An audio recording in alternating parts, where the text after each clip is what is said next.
Johnny Furphy is keeping his name in the NBA draft. What does his draft stock look like, and what impact does this potentially have on the rest of the KU basketball roster? Let's get into it. Hey, what's good, y'all? It's your boy JD6 here. I'm with my man. Shout out to KC Sports Authority. Make sure y'all go check that podcast out, man. You heard the man.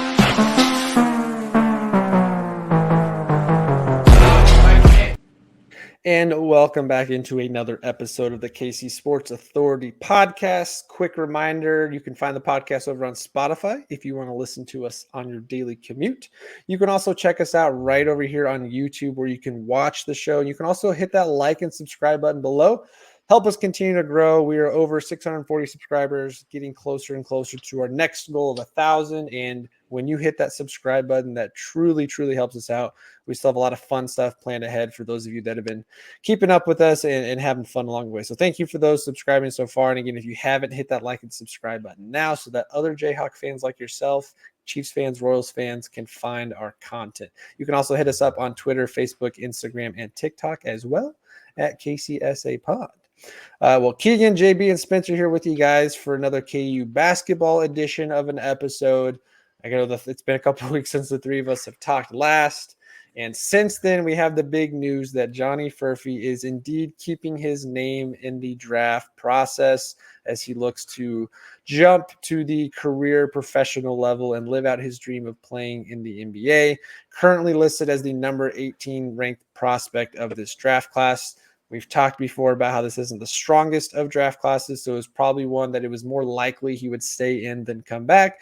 But there was obviously a part of us that was just salivating over the idea of a Johnny Furphy return, just cramming up the minutes there between the 2, 3, 4 spot, making it impossible for Bill Self to figure out a rotation. Still has to figure out a rotation, but we do know that is no longer going to be including the Australian wonder in Johnny Furphy. So first gut reactions, either of you guys on his decision to stay in the draft, good, bad, what you thinking? I'm not shocked. I think we all saw this coming. We all knew that he was probably going to stay in the draft. It was a weaker draft, like you mentioned, and I mean, when you look at the roster and what we have, it's got to be a nightmare. It would have been a nightmare for Bill to find minutes for everybody. A lot of people would have immediately expected him to start if he came back, and I think that's a very valid expectation. And he did have a rise. He earned his starting spot, but I would venture to say, well, we didn't really have much of a choice otherwise to start him because no one else was being productive. And then we loaded up with talent in the offseason. I'm not sure he would have started. I'm really not. And would he have come back to potentially be off the bench or just overall play maybe less minutes because we have so much talent, have a smaller role because we have so much talent? I don't know. I think it just made the most sense to stick in the draft. And, if you have a good idea of going in the first round at the very least, I think you stay. I think it was the right decision. We're going to miss him. I mean, he was a great shooter, but we got some awesome replacements. Yeah, I mean, it obviously, kind of sucks not getting back a 6'7", shooter with a high ceiling, but it's definitely the right decision for him. So I don't think anybody can be upset or angry or really even shocked. I mean, you're a projected lottery pick or borderline lottery pick. I think you take that opportunity. Could he have used another year of development? Sure, but he's going to get that in the NBA anyway. So definitely not surprised, and I think it's a good move for him. Yeah, I feel like we had this almost exact same conversation last year about Grady Dick. Different draft class, different type of player. I know the impact the two of them had here was very similar. And we all said that similar stuff that, yes, it makes sense for Grady to go now, but clearly that you could see aspects of his game that he could come back and develop. I think the same thing could be said for Johnny Furphy. Explodes onto the scene early with his shooting mechanics and shooting capabilities, fantastic in transition. So I think it's easy to see why his game could translate to the NBA well and excite people, especially like we've talked about in a draft class that isn't really top heavy, isn't really the strongest of classes. There's not a general consensus, I don't think, yet on the number one pick. And I've seen mock drafts that have about 18 different guys going in the top 12. I've seen Furphy go as high as 11, as low as 34. So clearly this draft class, there's a lot of muddy waters in between, picks probably 3 through 35. And, if you've got a skill set that the NBA is looking, which is everyone's trying to find that sharpshooting sniper from the wing that's got size, athleticism. I think this is a great draft class for him. I think most mocks I'm seeing, he's one of the top 5 shooters in this draft class as a whole. And I think the advantage he has over some of these other guys is that 6'8", 6'9" frame. Not the strongest of guys, which of course he'll put on muscle. No, I don't think I'm worried about that. But I think he's in a little bit different position than Grady Dick was last year. Grady Dick was a little bit higher ranked coming into the draft.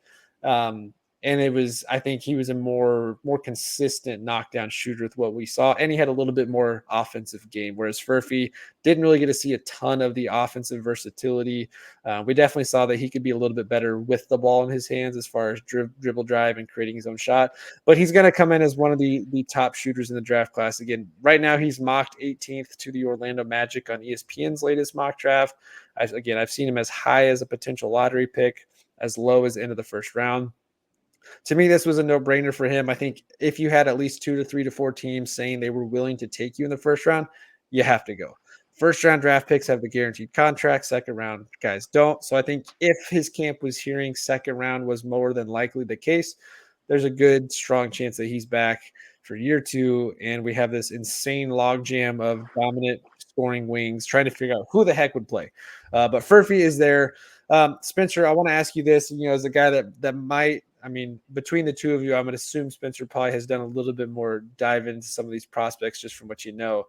Where do you think Furphy kind of sits in this class as far as upside shooting capability over some of the other top prospects in this class?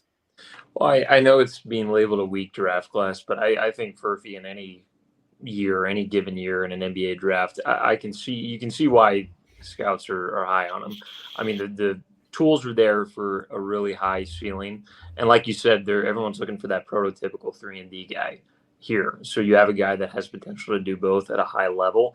I think he's definitely where he belongs and about the middle of the first round. I think if he goes as a lottery pick, I don't think people should be shocked with that as all. I do think the big question marks with him is the frame, which, people are going to put on muscle being in the NBA. So it's not like he's going to be Kevin Durant size his entire career or anything like that. So I think he's a very good prospect, even in a quote unquote weak draft. And to me, it's always the weak drafts that you end up finding a guy. Like I remember 2013. I think that was the year Anthony Bennett went first overall. Talk about a dud. Yeah, exactly. But who was that top 5? Was it Bennett, Oladipo?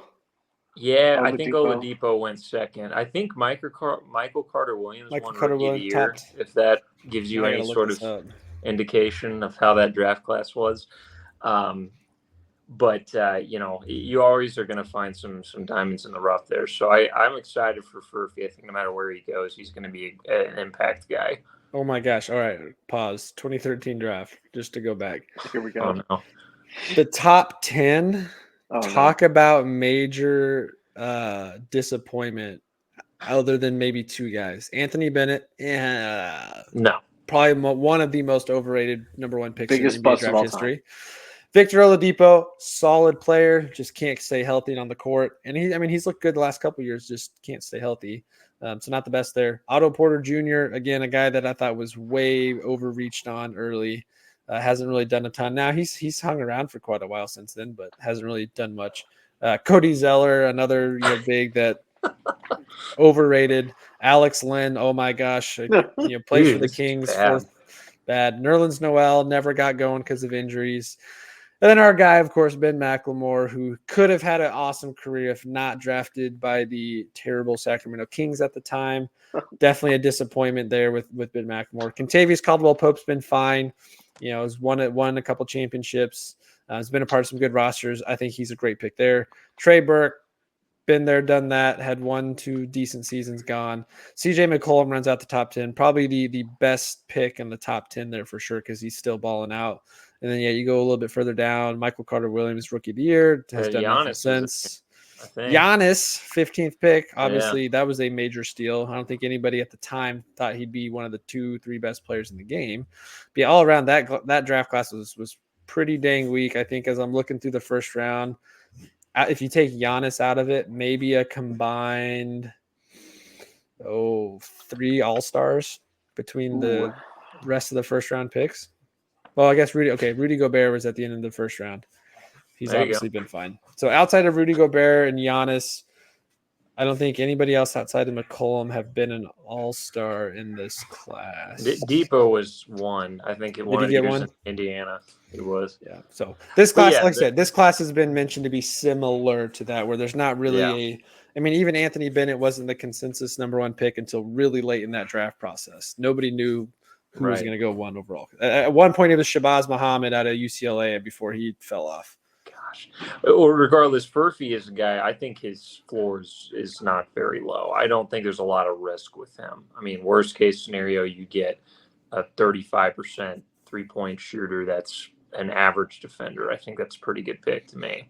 Yeah. And the best player comp I've seen lately, and I don't know why it took me a while to not think of this before, but Trey Murphy from the Pelicans, 3-and-D style, long athletic wing. I think Murphy's obviously a much better dunker, transition guy. Obviously he's been in a dunk contest too, but a streaky shooter, has the frame for it, better defender than Furphy. But that's not a bad comp. That's not a bad, even if that was Furphy's ceiling, that's clearly going to be an impact guy, 3-and-D, a guy that can get hot, go, 7 of 11 from 3 in a game and make a difference there in transition. So I like that player comp a lot.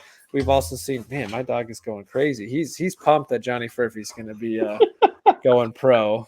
He's excited about that. But yeah, Furphy, I've seen the worst comparisons, like a Nick Stauskas. Gosh. Good shooter coming out of college, but never really hit the scene anywhere. And of course, we've seen the crazy ones like Klay Thompson. I don't know if he's going to be peak Klay Thompson, but every 3-and-D guy's ceiling is Klay Thompson. Everyone says Klay. Let's get that out of the way.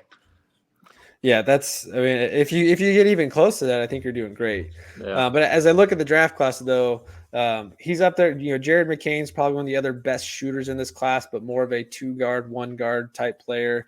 Keyshawn George out of Miami's up there, and then Jacoby Walter out of Baylor. So the difference, though, I think with Furphy compared to these other shooters in this draft class, and even Reed Shepherd out of Kentucky, Furphy's bigger. He's got the longer height. He can play that 2-3. I don't think he's going to play much forward in the NBA unless he puts on some size and strength.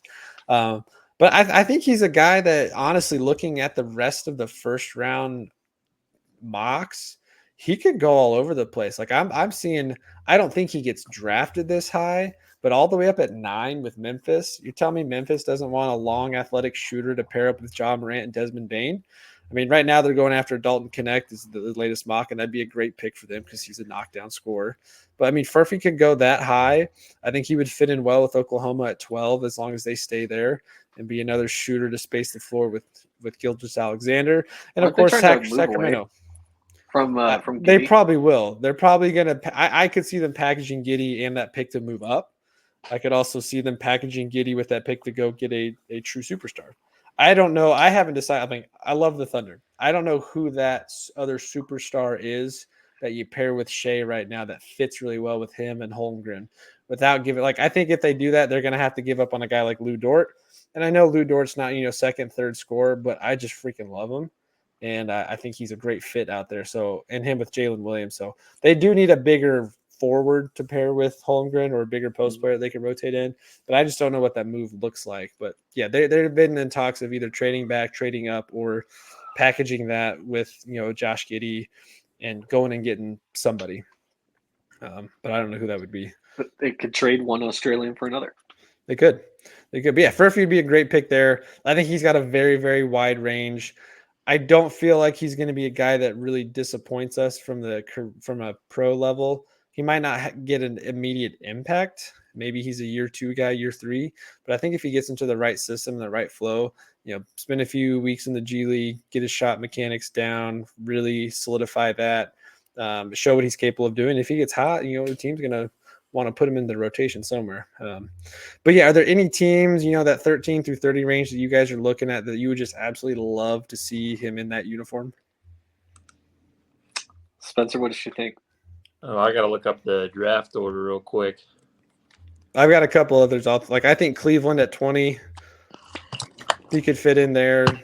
Phoenix at 22, Milwaukee at 23. I mean, honestly, about almost any team in this top 25 would be a good spot. I mean, heck, even if he slid all the way down to 28 to Denver, he'd fit in perfectly there. I'd No. love to see him on Denver. No, we don't want Yeah. him. No, we don't. We don't need any competition. for Hey, they can Christian play Brown. two different positions. Contavious Caldwell-Pope makes too much money, so they're going to move on from him in the offseason. Christian Brown's going to slide into the starting lineup along Michael Porter and Aaron Gordon, and Johnny Furphy becomes their next rookie shooter coming off the bench. Could happen. I wouldn't I mean- mind seeing the Lakers nab him at 17 now that they get to keep their pick. I figured you'd say that. It's a good fit. I think it's a good fit. Hey, they're going to need somebody to replace LeBron, right? When he leaves to go to whoever Exactly. takes Bronny. No, Yeah, No. whatever, man. because guess what? The Lakers are going to take LeBron James' son, Bronny James, at like They're not what, pick taking him at number 17. 50. Okay. No, never not mind. at 17. Because that's been thrown a lot too. I also Which- like him with the Sixers at 16 too. I think get some floor spacing with Joe, have him play with another Jayhawk. I wouldn't mind seeing that. Yeah. I did that in 2K, and it was fun. I also took Kevin McCullough as well, Oh boy. which we haven't talked about him. We're not intending on talking about him in this episode because his mocks are way all over the place because he hasn't done a lot of activity. Is he since like consensus graduating. second round though? Like Probably. I've seen a few mocks. I think the best mock I've Okay. seen of him so far, I had this pulled up here, was as high as Minnesota at 27. whoa. Be a 3 D wing, and then Boston right now on ESPN he's 30 to Boston. Again, to have some depth behind Tatum and Brown that can also be a strong defender as long as they hope his 3-point shooting can pick up. I actually really like that for him. But he might be a second round guy. I think the injury concerns are going to push him to the second round because I don't think a team's going to want to guarantee his contract. Yep. But yeah, that's Johnny Furphy going to the NBA. I think he's going to be just fine. It'll be interesting to see where he lands because, again, I think he's got like a 15 pick range of where he could go. I haven't looked this up recently, but if I can find a flyer on it anywhere and you can get plus money for Johnny Furphy to go in the lottery, I'd take it. I could see a team moving up there that really wants him.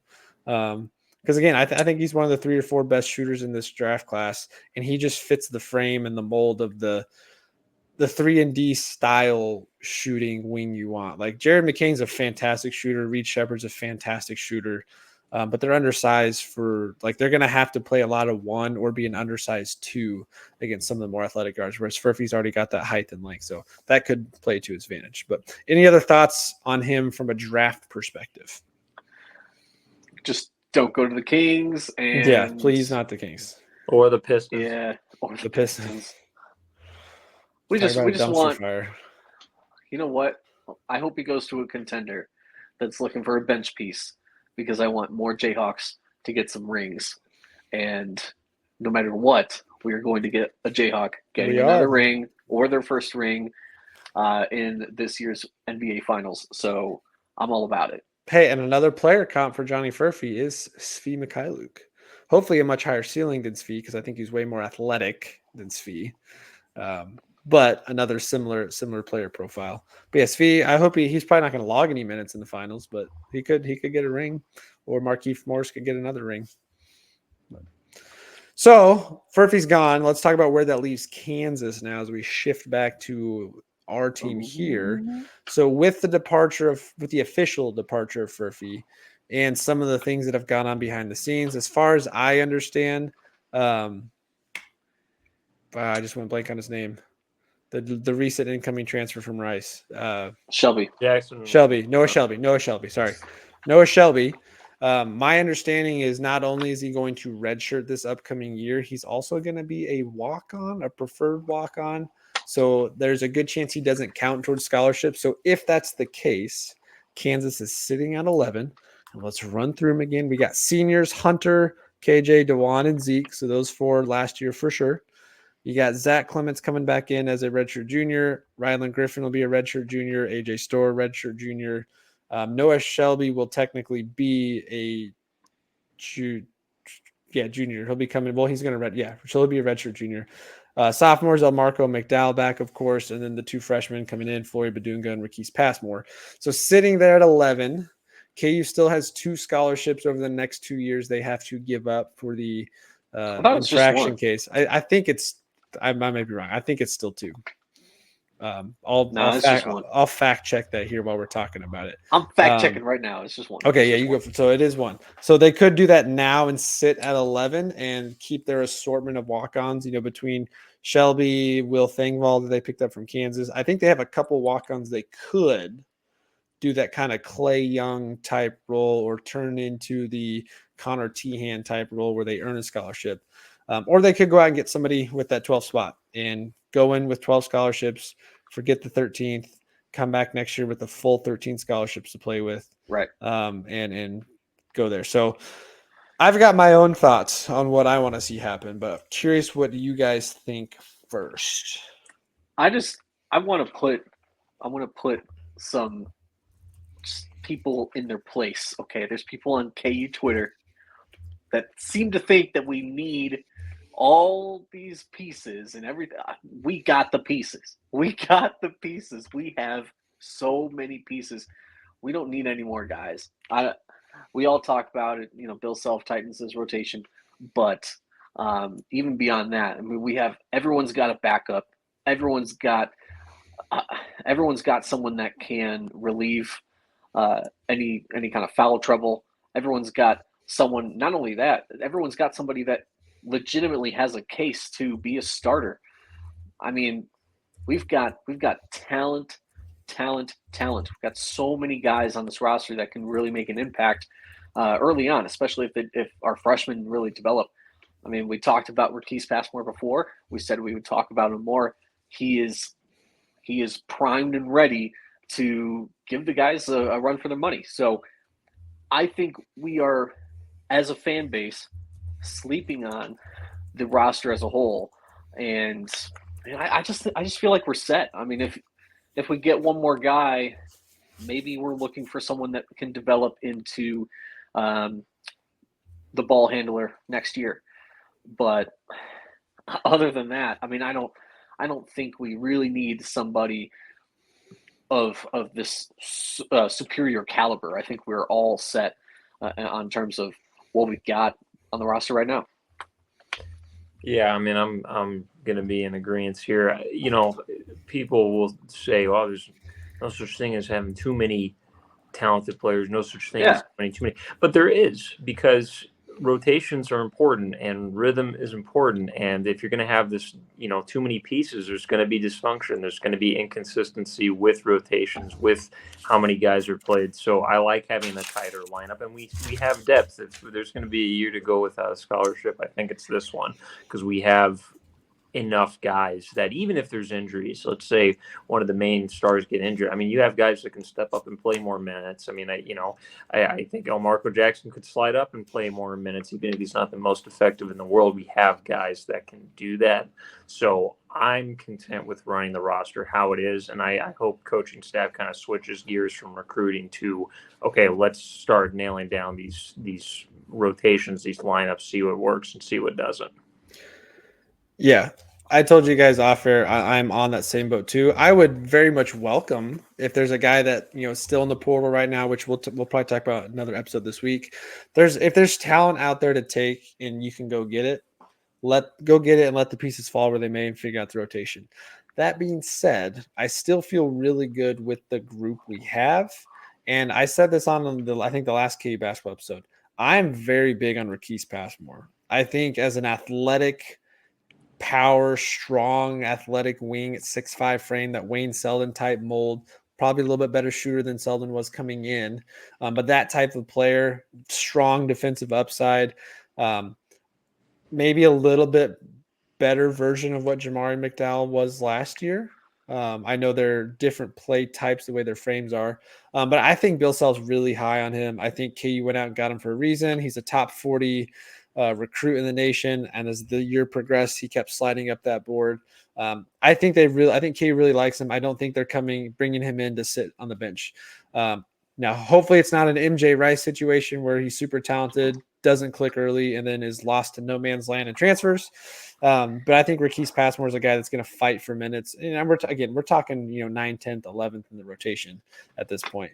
But that's why I'm fine with leaving at 11. I mean, we know right now, I'm not going to say starting 5. I'm going to say starting 6. But DeJuan Harris, Zeke Mayo, Rylan Griffin, AJ Storr, KJ Adams, Hunter Dickinson. There's your 6 for sure guys that are getting the most playing time. 7th, 8th, 9th, that's where it starts to get a little dicey. You've got El Marco coming back. You've got the redshirt return in Zach Clements. Don't know what we're going to get out of him other than Bill Self has said very good things about him in his development the last year. Most improved. He's really called him more of a 3-4 than a 4-5. Wow. He's got the size. I don't know if he's got the athleticism, and I don't know how he is defensively yet. But he's going to be in the mix there. Yeah, the mobility. It's got to be better than Hunter's for sure. Yeah, and then you start after those two. Then you start looking at a combination between Jamari McDowell, Flory Badunga, and Rakese Passmore, getting that 9th, 10th, 11th in the rotation. And I think right now, with the way the roster is, I could see a guy like Jamari McDowell redshirting and KU running with 10 deep, even if they don't get a 12th scholarship player, running 10 deep with Jamari McDowell and Noah Shelby redshirting, and then kind of using some of their walk-ons that are pretty decent walk-ons actually to fill in the final spots. I'd be okay with that, again, because I want to see Flory and I want to see Passmore play, even if it's 5 to 7, 8 minutes a night. But that's kind of where I stand on that. Again, the majority of these minutes are going to be swallowed up between the top 6.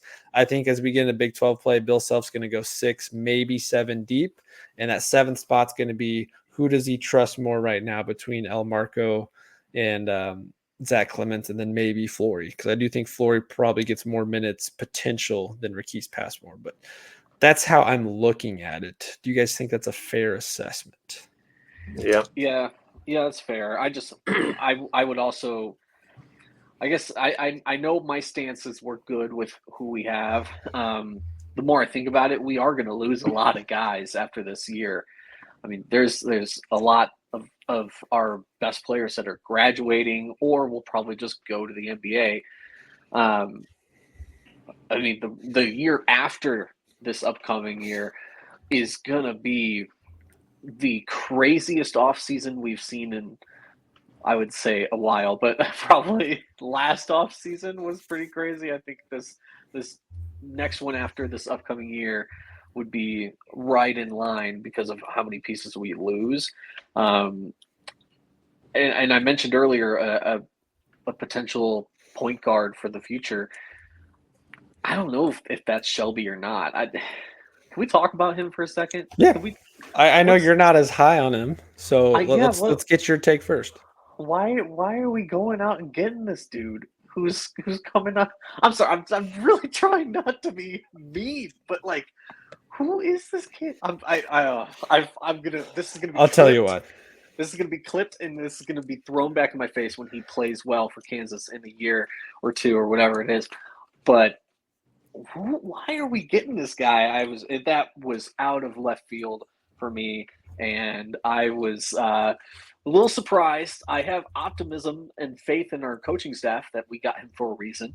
So I'm gonna kind of leave it at that, but I'm just kind of like, man, why? I think my thought, and I'm going to assume this is probably a lot of Jayhawk Nation that hasn't really paid close attention.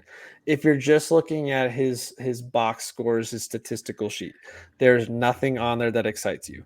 Last year, he played 30 games for Rice, played about 12 minutes a game, scored under 4 points a game, 1 rebound, under assisted. He didn't get a lot of playing time. Shot 85% from the free throw line, did not shoot well from the floor, 33.3% from 3. Freshman year before that, only played in 14 games, less than 10. Basically, his stats are identical for his 2 straight seasons.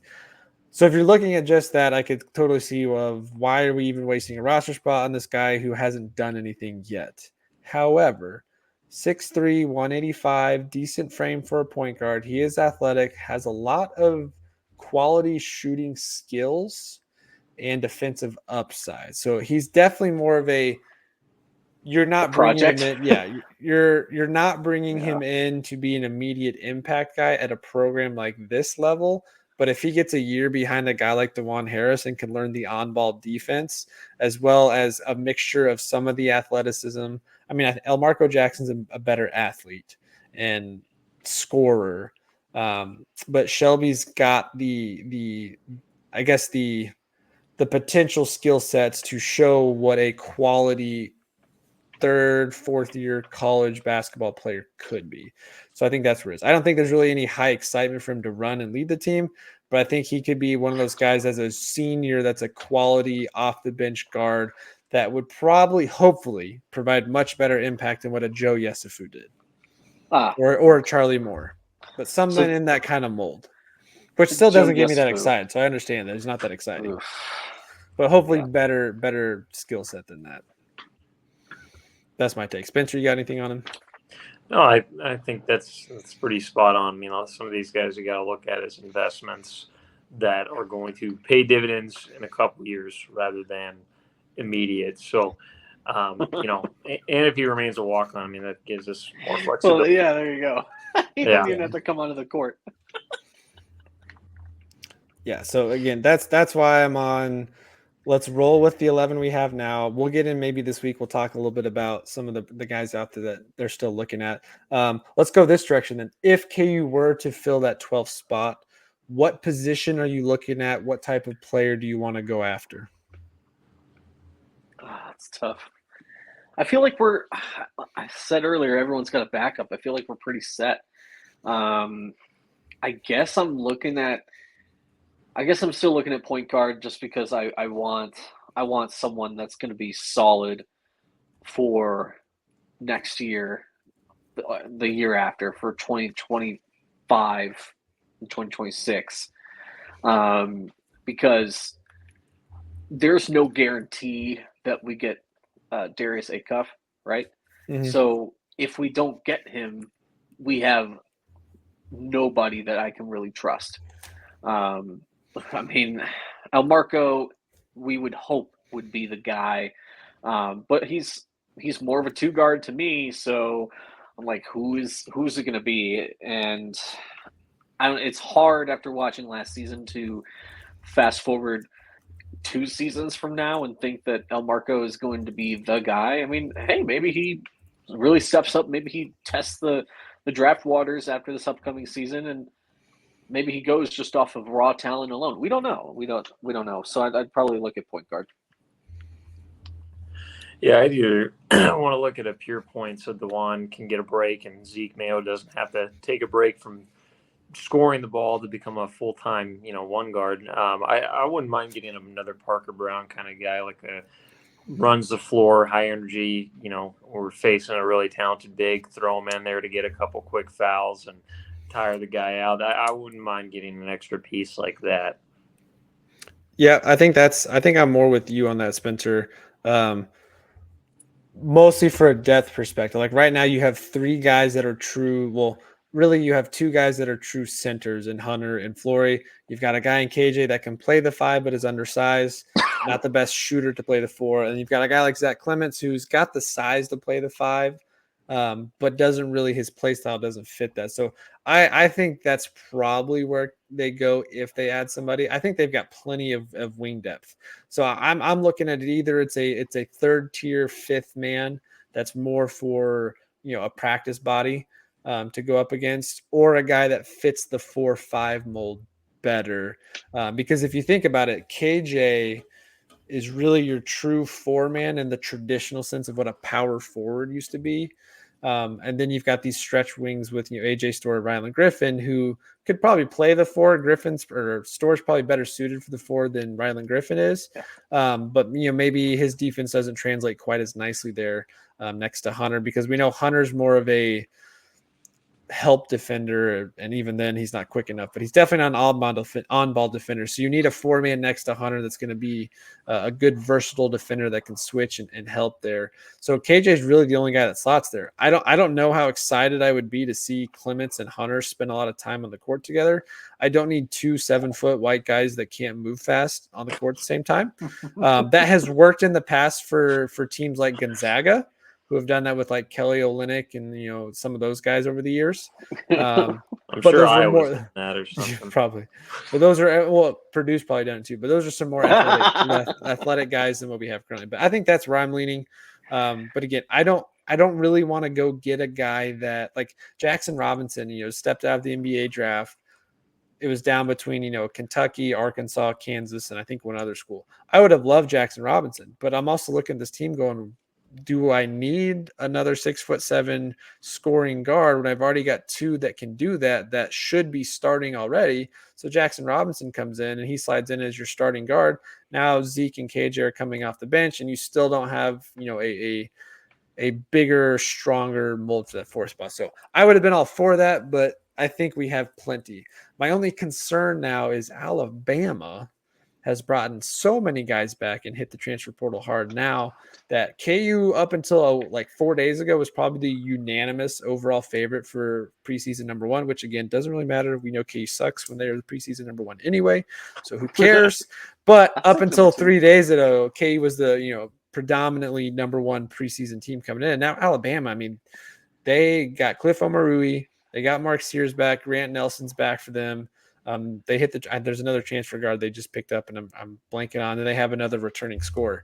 So they've got 6, 7, 8 deep as well, and we know how much they run and gun. So I think there's going to be a lot of fun there at the top. But yeah, sign me up for a backup big. Imagine if Rylan Griffin never left Bama. Oh my God. They're already stacked. They'd be even more stacked.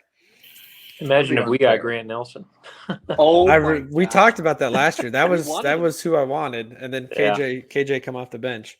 I think that would have been interesting. But anyways, any other thoughts as far as team goes? Like I said, we'll probably talk some prospects or potential targets, portal targets. Gosh, excuse me, this week. But yeah, I'm good with leaving it at 11. Get a 12th guy that's depth for the future, and then possibly have Shelby and Jamari McDowell redshirt. I think the other scenario that could be possible is if they like what Shelby's doing. Maybe the talk was, hey, I'm going to redshirt walk on in case we need a spot to go get a guy. If Bill Self in the next 2-3 weeks goes, there's really not that guy we really need that's going to add in. Maybe they decide with Shelby that he's still redshirts, but then he just assumes a scholarship spot. I don't know. But personally, I'm good with the 11 we have. Roll with that. Let somebody else fight for the 12, 13, 14, 15 spot because they're not going to play anyway. And let KU have a legitimate 8-man rotation with 9, 10, 11, fighting to prove that they need some minutes. But that's where I'm at. Same. Okay, now for something fun. I want to end this up. I meant to mention this at the start of the podcast. I'm going to change our scene up a little bit here. So we'll all get resituated. Let me readjust this. I'm going to switch this up too. Hold on. Spencer. Sorry, had to put me in the middle here so I can be the moderator for this. So It's summertime. What's easy to do during summertime when there's not a lot of content is trivia. So in order to get some additional content rolling out this week, what we're going to do is I'm going to give each of you are going to have 2 players I'm going to quiz you on to determine. We're going to try this 2 ways. So if this fails miserably to those watching, I apologize that these 2 are not as smart as I am when it comes to KU basketball history. I have no preparation. That's fine. None. That's how it's supposed to be. So we're going to try this in 2 different ways. First round, I'm going to give you 60 seconds on the clock. I'm going to give you, which is a lot of time, honestly. I'm going to give you a couple statistical things about the player. And I'm going to, one for you, JB, one for you, Spencer. Give you a couple statistical things, let you kind of think about it, and then give me your answer. Second round, same thing, 60 seconds on the clock. But instead of me giving you any information about the player, you can only ask me yes or no questions about said player. So, things from, did he play during this time frame? Did he play that kind of stuff? 2 guard, 3 guard, 4 guard. Was his jersey number single digits, double, that kind of stuff. Get the point? Yep. Okay. This would have been so much easier years ago when I used to memorize people's jersey numbers, their height, their weight. I don't know that stuff anymore. For the clarity of this, we're going to go back as early as 2000. I'm not saying that I have the player necessarily from 2000, but I'm basically going back to 2000. So the last 24 years. 2 of these I think are going to be relatively easy, and then 2 a little bit harder. So I'll let you guys pick who wants to go first. Spencer, you go first. So I guess my I'm going guest. first. Okay. All right. Yes. Spencer, you're going first. I'm going to give you 3 facts about this said KU player. So All right. here we go. Guess this Kansas Jayhawk. This former Jayhawk ranks top 10 in all-time scoring. He played a total of 4 full seasons. His career scoring was 13.3 points per game. However, his best season scoring was 15.9 points per game. Who is this Kansas Jayhawk? 60 seconds, go. Oh my gosh. 13 points a game, 4-year. I should player. clarify. You get up to 2 guesses. Up to 2. Oh, I was just gonna start naming them off. Just rattle them off. That's not good. I should have led with that. No worries. Gosh. Let's see. Brandon Rush. That's a good guess, Shoot. Gosh. 13 but points. no. Top 10 all time in points. Brandon Rush did not finish top 10 because of injuries kept him out of the scoring there. Nick Collins. Nowhere close to top 10. Nick Collison is also wrong. Spencer, you have struck out. That is all right. Before I tell you the answer, JB, I will give you 1 guess. I gotta steal it here. Tyshawn Taylor. Another good guess. However, that would also be wrong, as Tyshawn Taylor also did not finish top 10, did not finish top 15. Well, This player, don't say it's Chalmers, during one of please. my favorite seasons that ended in disappointment, of course, the lefty, Mr. Keith Langford, finished with 1,812 career points, putting him at number 8 on the all-time scoring list. So nobody gets a point for that round. That's okay. JB, you are next up. 60 seconds on the clock. Here is your info. Guess this former Jayhawk. Also played 4 years at Kansas. Started a few games his freshman season. Career averages of 12.5 points per game. Senior year, scored 16.9 points per game, and in his 4 years total, shot 43% from the 3-point line. Who is this Jayhawk? Man, I was going to say Perry. Is that a guess? It's a guess. Is that your first guess? He didn't shoot 40%. Frank Mason shot 40%, right? You tell me. Bro, you can't ask Frank. questions. Frank, it's a guess. Is Frank Mason your guess? Yes. That is incorrect. Son of a gun. I'm going to pause you there because you were actually, when you said Perry Ellis and you were like, that's why I threw in the 3-point percent to kind of throw you off there. But it is indeed Perry Ellis. He started 3 games his freshman season. I should get a half a point. Half a point. 12.5 points per game career, 16.9 his senior year, of course. But yes, he shot 43% from 3. Now, again, not super high volume. That's why I kind of threw that one in there because I thought it would be a little difficult. Okay, so that wraps up round 1. Round 2, again, the rules are simple. You have 60 seconds on the clock. This time, you can only ask me yes or no questions about the player. You do not get any player info about them. Since JB, you technically got the half point for round 1, you can choose to go first or second. I'll go first this time. All right. 60 seconds on the clock. Name this Kansas Jayhawk. Go. Yes or no questions only. All right. Did this Jayhawk go to the Final Four? He did. Was this Jayhawk either a 1 or 2 guard? Has to be yes or no question only. You're 20 seconds in. But that's a guess. If it's either yes or no, if they were one or the other. Okay, yes. Okay. Devontae Graham? No. 30 30 seconds left. Did this player wear the number 24? He did not. Did this player get kicked off the team at some point? He did not. Did this player, did their senior speech make Bill Self cry? Off the top of my head, I can't remember. Come You got on. 10 seconds. Final questions. This has Dude, been harder than I thought it would be. This is really tough. I don't know. 5 Deer seconds. Tharp. Close, but no. Ooh. They played. They overlapped. Any final guess? Elijah Johnson. Nope. I The don't know. answer is Tyrell Reed. No. Tyrell Reed went to 2 Final Fours, actually.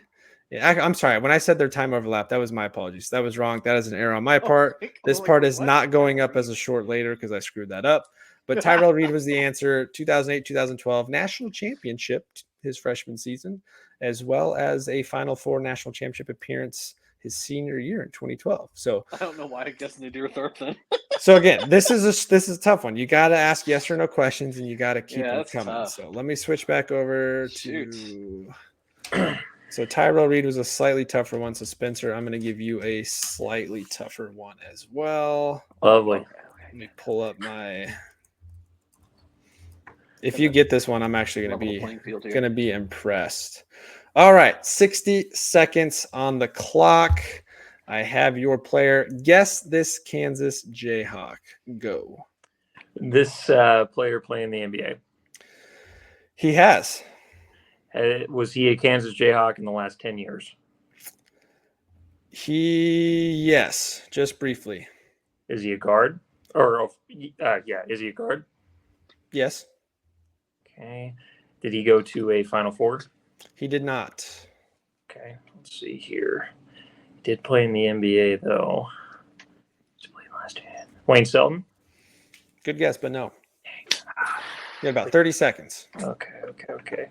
Let's see. This, like I said, this is a tough one. Did this player play all 4 years? No. Was he a one and done? No. Brandon Green? Good guess. Yeah, he didn't play in the NBA. Kelly Oubre? You're getting closer with Brandon Green's style. You got about 15 seconds. LaGerald Vick? Nope. Now you're getting farther away. Oh, okay.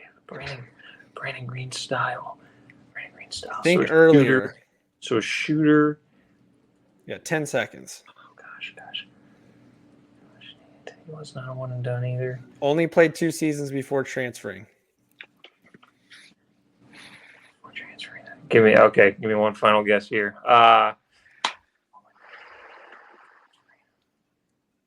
OMG. I feel like I'm going to know it as soon Who as plays 2 years and then transfers away from Kansas? Who does Transferred to a school in the Big East. I know I've given you more than 60 seconds, but this is fun. Who does that? JB, feel free to try and make this guess. I was about to say, do you have any idea what this is? I feel like transferred to the Big East after playing 2 seasons at Kansas. Incredibly hyped. I wouldn't say incredibly hyped, but very solid incoming recruit. Would drop buckets at the rec center. Drop buckets at the rec center. That's everybody, man. Transferred to Syracuse. Who transferred to Syracuse? Dude, this is going to drive me crazy. I don't know how many seasons total he played in the NBA, but was mostly a G League player. Got called up a few times. I believe I should double check this, but I believe he played a portion with the Boston Celtics. Dude, this is making me mad. The Atlanta Hawks briefly. Yeah, Boston Celtics and Atlanta Hawks are the 2 teams he logged minutes with. And he played in the last 10 years? His last year at Kansas was 10 years ago this season. I remember that team. That was Selden. That was Oubre. He was a part of the 2012-2013 recruiting class. Oh my God. My God.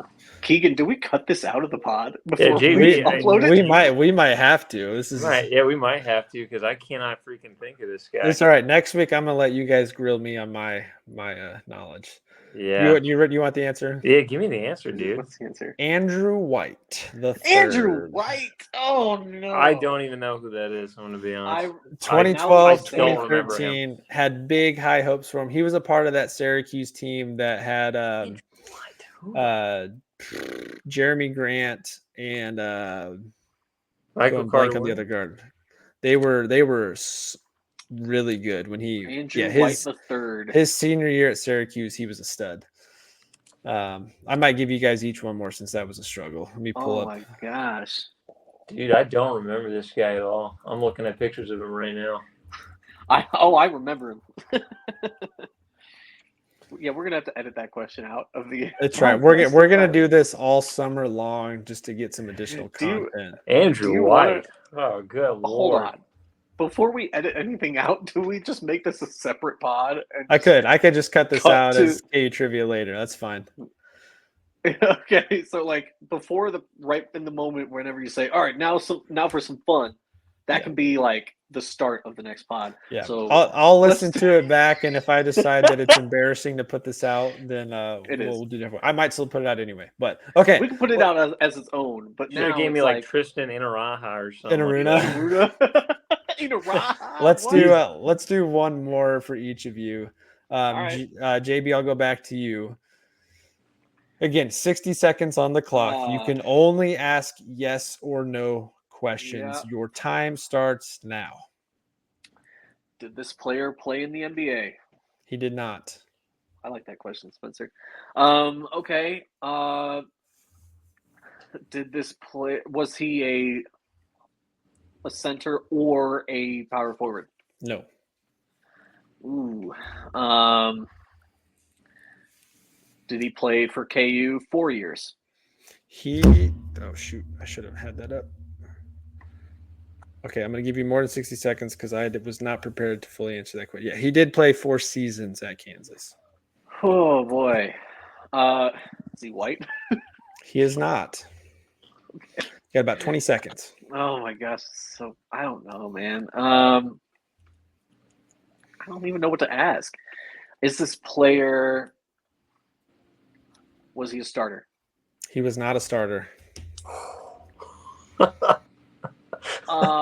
Well, yeah, not at Kansas. He wasn't. He hitting you for role players, JB. Dude, I don't even know. All right, time's up. I'm done. Spencer, any guess? Oh gosh, Bryce Thompson. No, Roderick Stewart. Oh my I God, would have never known that. He was the 8th and 9th, 10th man on that 2007-2008 national championship. That was before team. my time. Hey, I said I'll go back to 2000. Let's see. All right, so one more for Spencer. I only moved to Kansas in 2011. Okay. This was I didn't even know any names on the 2008 national title team until I don't even know whenever they played a replay in Allen Fieldhouse, and you're like, oh, so that's like who Mario Chalmers is. Yeah. Okay, I got one more for you, Spencer, and then we'll wrap it up. So again, right. 60 seconds on the clock. Who is this Kansas Jayhawk? Go. All right. Did he ever play in the NBA? He did not. Was he a starter? He was. Has he played in the last 10 years? He has. Okay. No NBA. Was he a 4-year player? He was. Okay, all 4 years, starter, didn't play in the NBA. Was he a guard? He was not. Okay. Was he a center? He was. Okay, he was a center. Played in the last 10 years, didn't go to the NBA. 4-year guy. Landon Lucas. You nailed it.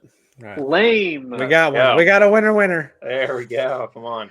So we got to go out on a hot streak there. So we'll end that. But yeah, we're going to do this every KU episode over the summer, and we'll probably do a couple more of these randomly just as additional content. So that wraps up this edition of Guess This Former Kansas Jayhawk. So next week, I'll let you guys decide, or next episode we do, or whenever we do this, you guys can come up with some for me. We'll test my knowledge, and we'll kind of rotate around. But yeah, that was fun. You guys did terrible. So good job. Hey, now. I'm going to pick like the 13th guy in the rotation from 15 years ago. I'll probably come up with it. I'm saying all this now to brag about myself and then watch me fail miserably when the pressure is on. But yeah. Okay, that'll wrap us up on this one, though. Thank you guys for joining us on the KC Sports Authority podcast. Again, you can check us out on Twitter, Facebook, Instagram, and TikTok at KCSA Pod. If you're listening to us on Spotify on the go, make sure you're following the podcast, rate and leave us a review, 5-star review. We'd appreciate it. If you're watching us over here on YouTube, of course, hit that like and subscribe button below. Share this with any other fans you have. We are really looking forward to growing over the summer. There's a lot of cool things we have planned and some stuff coming up here soon that you guys can be a part of as listeners. So thanks again for checking us out. Again, Johnny Furphy gone to the NBA, Kansas sitting at 11 scholarships. We'll be looking forward to see what Bill Self does with that 12th spot. And maybe this week we'll give you guys some potential options that are still remaining in the transfer portal. But that'll wrap us up for this one. As always, rock chalk, and we'll catch you guys in the next episode. Rock chalk. Rock chalk.